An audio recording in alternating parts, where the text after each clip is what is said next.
Hey, what's up mga kakurin? Dito na naman tayo para kumain isang masarap na lamaw na kay Mito, no? Star apple, no? Kung tawagin sa amin sa Visayas kay Mito. Lamaw yan. So, napasarap. So, ngayon, tinanggal natin yung sounds dyan sa original dahil nga may mga iniwasan natin mag-copyright noon na masarap talaga siya. Kung masarap ang buko, masarap din yan. Talagang napaka yan. Napaka masustansya din.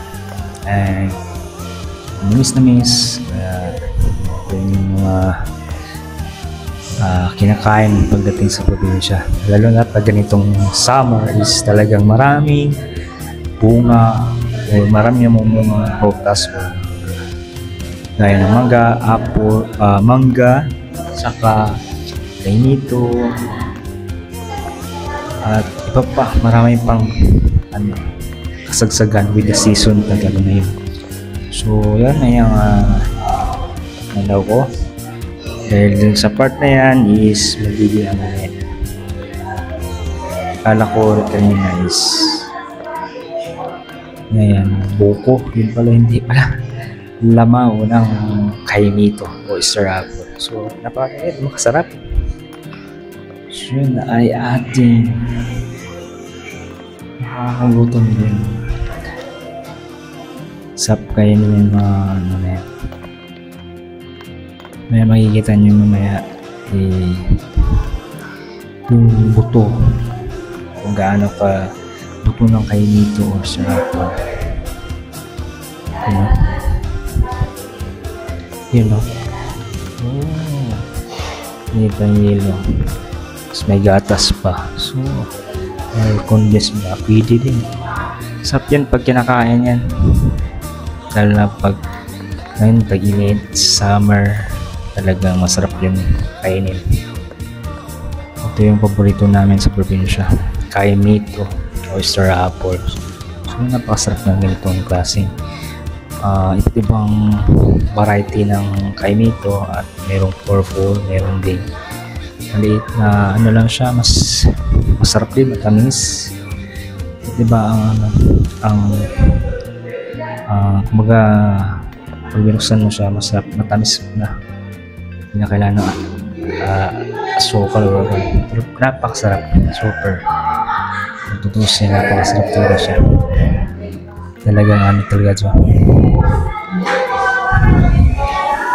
At kung nagustuhan nyo ang aking content, pakisubscribe, rate and click the bell button para lagi kayong update sa aking vlog mula sa luma at bago. At ito, napakasarap talaga po. Sobrang good sa mga tawan. God bless you and bye bye.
Friends before, right? Friends? Yeah. Friends. So,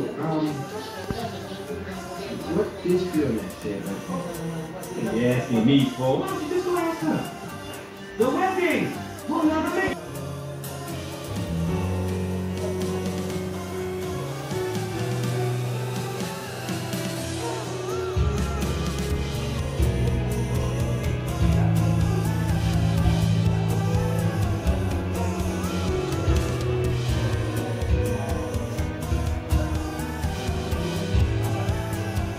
Masarap. Lamaw ng kainito. Sir Apple. Masarap sa probinsya kahit ngayon summer na.